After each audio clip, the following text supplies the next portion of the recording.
Ring road वही की वही है जहां 5 साल पहले थी, अधूरी की अधूरी पड़ी हुई है। ऊंचहर और आईटीआई रेलवे और ओवरब्रिज वो भी अधूरा। तो ये सब क्यों किया है इन्होंने? अगर इनकी नीयत साफ है, अगर सरकार की नीयत साफ है, तो उनको क्या मतलब है कि यहाँ का सांसद कौन है? उनको तो ये मतलब होना चाहिए ना कि यहाँ की जनता की जरूरतें क्या है। कि यहाँ अगर एम्स बनता तो जनता का फायदा होता, अगर उद्योग चलते, अगर फूड पार्क बनता तो किसानों का फायदा होता।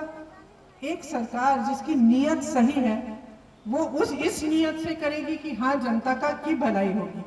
ये थोड़ी देखेगी कि ये सोनिया गांधी का क्षेत्र है तो इसमें जो भी काम हो रहे हैं उसको बंद करा दो। ये तो गलत नीयत है ना। तो आपको जब आप वोट देने जाते हैं तो आपको दो चीजें देखनी चाहिए, नीतियां और नियत। अब इनकी नीतियां आप देखिए, जो भी इन्होंने किया, इन्होंने कुछ उद्योगपतियों के फायदे के लिए किया। जब हम कांग्रेस पार्टी ने ये कहा कुछ दिनों पहले कि 72,000 रुपए हर गरीब परिवार को सालाना कम से कम 72,000 रुपए मिलने चाहिए सरकार की तरफ से, तो इन्होंने क्या कहा? इन्होंने कहा देश में पैसे ही नहीं है इसके लिए। अब आप मुझे बताइए, अगर बड़े बड़े उद्योगपतियों के कर्ज माफ करने के लिए इस सरकार के पास 317,000 करोड़ रुपए थे, 317,000 करोड़ रुपए, तो क्या गरीब परिवारों को 72,000 रुपए सालाना देने के पैसे नहीं है?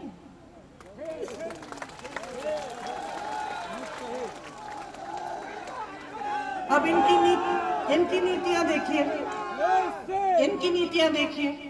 एक दिन सुबह उठे और ये सोचा कि नोटबंदी होनी चाहिए।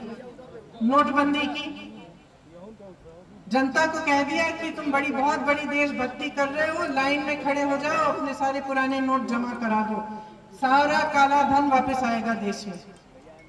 और जनता बेचारी ये सोचकर कि देशभक्ति कर रहे हैं हम, कि चलो इससे देश की भलाई होगी, आप खड़े हो गए कतार में घंटों के लिए। मुझे मालूम है रायबरेली की क्या स्थिति थी, कहां से गांव से महिलाएं जा रही थी अपनी बचत लेके कि जब मैं इसको जमा कर दूं, देश की भलाई होगी। क्या हुआ? कोई काला धन वापस नहीं आया इस देश में। हाँ, ये जरूर हुआ कि इन्होंने अपना काला धन बदलवा दिया, ये जरूर हुआ। और आज कुछ सालों बाद ये असलियत सारी बाहर आ रही है।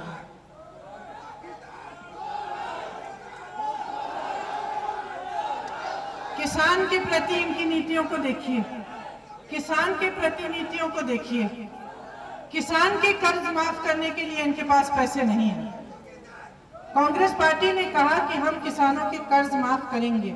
मध्य प्रदेश, राजस्थान, छत्तीसगढ़ में जैसे ही हमारी सरकारें आई, 10 दिनों के अंदर वो काम शुरू हो गया।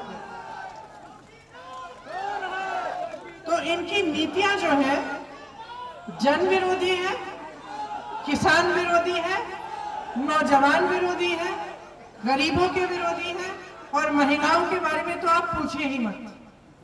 जितनी असुरक्षित आज महिला है इस देश में उतनी कभी नहीं हुई। आप सब यहाँ बैठी हैं, मुझसे ज्यादा आप जानती हैं कि आपको क्या क्या झेलना पड़ता है।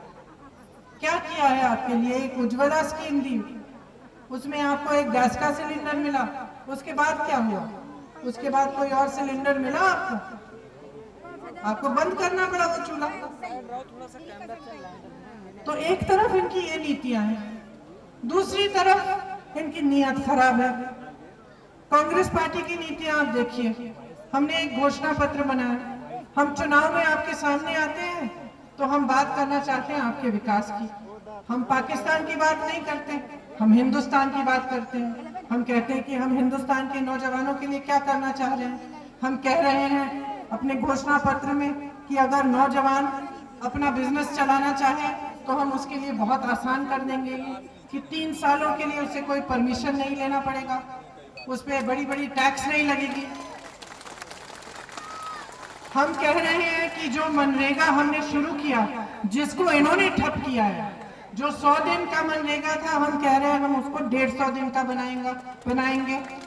आपने देखा है कि मनरेगा को इन्होंने क्या किया? ऊपर से बढ़िया प्रचार कि हम मनरेगा में खूब सारे पैसे डालेंगे। अंदर से क्या किया? गाँव में मनरेगा के जो काम है जिनसे आपको रोजगार मिलने चाहिए, वो ठेकेदारों को दिए जा रहे हैं और जेसीबी से किए जा रहे हैं।